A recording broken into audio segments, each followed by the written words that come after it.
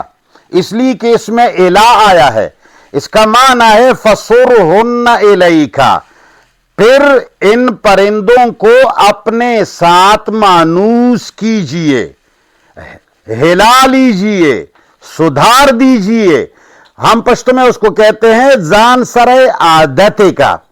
فَصُرْهُنَّ إِلَيْكَ، پھر ان پرندوں کو اپنی طرف مائل کیجئے۔ یعنی جس طرح کے لوگ وحشی پرندوں کے ساتھ پیار کرتے ہیں، ان پر ہاتھ مارتے ہیں، ان کے ساتھ محبت کرتے ہیں، اور ان کو انتہائی ان کے ساتھ نرمی کرتے ہیں، جس طرح کہ اللہ تعالیٰ نے قرآن میں رسول اللہ صلی اللہ علیہ وسلم کے بارے میں بھی فرمایا ہے، فَبِمَا رَحْمَةٍ مِّنَ اللَّهِ لِنْتَ لَهُمْ، اللہ کے فضل و کرم سے آپ ان کے لیے نرم ہو گئے، یعنی آپ نے ان لوگوں کے ساتھ محبت کی، نرمی کی، یہ آپ کے قریب آ گئے۔ لَوْ كُنْتَ فَظًّا غَلِيظَ الْقَلْبِ، اگر آپ سخت دل ہوتے اور آپ بدگو ہوتے، لَنْفَضُّوا مِنْ حَوْلِكَ، یہ تمہارے ارد گرد سے بھاگ جاتے سارے۔ تو یہاں بھی اللہ نے فرمایا کہ ان پرندوں کو پھر لوگ اپنے ساتھ ہلا لیتے ہیں، سدھار لیتے ہیں، پھر لے جا کر کے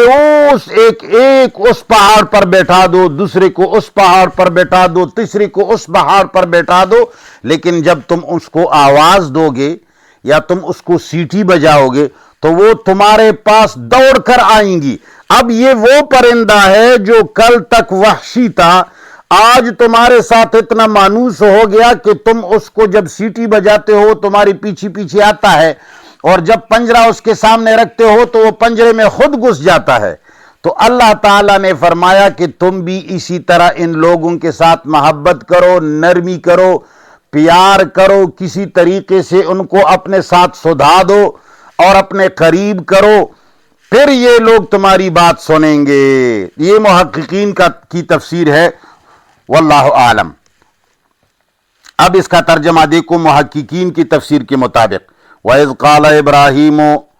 جب کہا ابراہیم علیہ السلام نے، رب اے میرے پروردگار، ارینی مجھے دکھائیے، کیف تحیی الموتیٰ، کہ تو کیسے زندہ کرتا ہے مردوں کو، یعنی ان وحشی لوگوں کو جو قرآن اور اللہ کے حکم سے باغی ہیں، ان یہ مردہ دل لوگ جو ہیں، جس طرح کہ میں نے 3-4 آیتیں تمہیں سنا دیں، فَأَحْيَيْنَاهُ وَجَعَلْنَاهُ لَهُ نُورًا، اور اس طرح لما یحییکم وغیرہ وغیرہ جو میں نے لینذر من کان حیا، یہاں بھی یہی معنی ہے۔ تو اے اللہ، ان لوگوں کو یہ تو مجھے پتا ہے کہ آپ ان کو اسلام کی طرف راغب کر سکتے ہیں، مجھے طریقہ بتا دے کس طریقے سے ان کو اپنے قریب لے آؤں۔ کیف تحیی الموتیٰ، تم کس طریقے سے زندہ کرتے ہو ان مردہ دلوں کو۔ قال، اللہ نے فرمایا، اولم تؤمن، کیا تمہیں یقین نہیں ہے میں ایسا نہیں کر سکتا؟ قال بلا، انہوں نے کہا کیوں نہیں؟ ولیکن لیطمئن قلبی، لیکن اس لیے پوچھ رہا ہوں کہ میرا دل مطمئن ہو جائے کہ میں جو طریقہ اختیار کروں گا وہ میں نے آپ سے سیکھا ہو، کوئی اپنا طریقہ اختیار کر کے ان کو مزید باغی نہ بناؤں۔ قال، تو انہوں نے فرمایا، فخذ اربعۃ، پس تم پکڑ لو 4 من الطیر، پرندوں میں سے، فصرہن الیک، پھر ان کو اپنے ساتھ مانوس کرو، فصرہن الیک، اپنے ساتھ سدھا لو، ثم اجعل علی کل جبل، پھر رکھ دیجیو ہر پہاڑ پر، منہن، ان میں سے، جزءاً، ایک دانہ، ایک ایک دانہ ایک ایک پہاڑ پر دور رکھو، ثم ادعوہن، پھر ان کو بلا لو، اپنی سیٹی یا کسی آواز کی ذریعے ان کو بلا لو، یأتینک سعیا، وہ تمہارے پاس آئیں گے دوڑ کر، وَعْلَمْ اور سمجھ جاؤ، ان اللہ کی یقیناً اللہ عزیز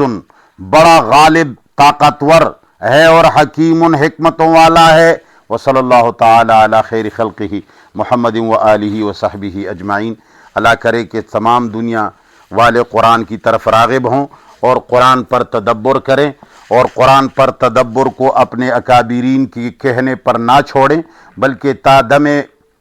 موت یہ عبادت سمجھے کہ قرآن میں تدبر کرنا ہر مسلمان پر فرض ہے، اور فرض کو کبھی موقوف نہیں کیا جا سکتا۔ اللہم ربنا آتنا فی الدنیا حسنۃ وفی الآخرۃ